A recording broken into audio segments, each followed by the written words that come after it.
So today we'll be talking about the mass hybrid inverter. So join me, let's unbox this inverter. So this is a 1.5 kVA inverter.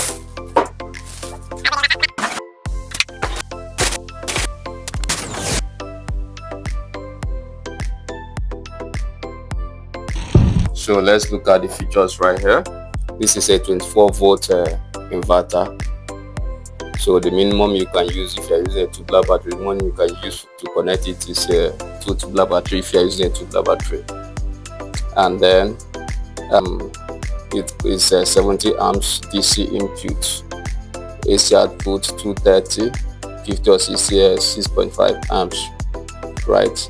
So these are the features. So let's go just to the solar charge mode. So it can take up to 2000 watt panel array, up to 2000 watts, and up to a voltage of 500 volt DC. So right here, and you can take a solar current of up to 15 amps. So let me just explain this thing very well, because sometimes when you want to go and purchase an inverter, you normally confuse this max solar charge current of 15 amps with max MPPT charge current of 60 amps. Most times when you want to look at your hybrid inverter, what you focus on is the MPPT charge current. I want to explain the difference between the two. When you are talking about max solar current, try to make sure that the inverter you are buying has it itemized there or noted there. The mass charging current for solar is not the same thing as the MPPT mass current, right? The mass current that is 15 amps means that your solar array should not give more than 15 amps.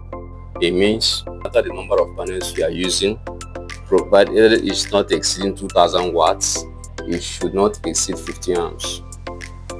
It further goes to show that it is not ideal to connect the panels in parallel, because when you are going to do parallel connection, you are going to be increasing the current, right? So it is more advisable, since that the VOC, that is mass solar voltage, is up to 500 volts direct current, is advisable you connect your panels in series and leave out the increasing part of the current. The MPPT there is the maximum current. They are combining all the charging sources.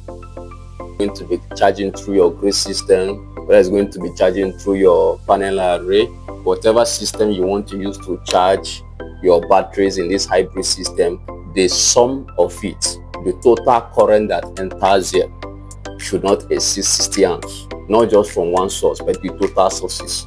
So don't make the mistake of trying to use more than 15 amps panel array, solar array, to charge your inverter system. You are going to discover that you are going to blow up the charging system and the charging capabilities of the system. All right. So some manufacturers, they fail to list this. They only write the MPPT 80 amps, 100 amps, and then when you discover that you connected your array in parallel connection, you discover that after a while it stopped charging. This is the reason. They are not the same thing. All right. So these are the things to look out for. So in our own design, we normally take time to itemize this thing so that any installer will not be confused. All right. Thank you.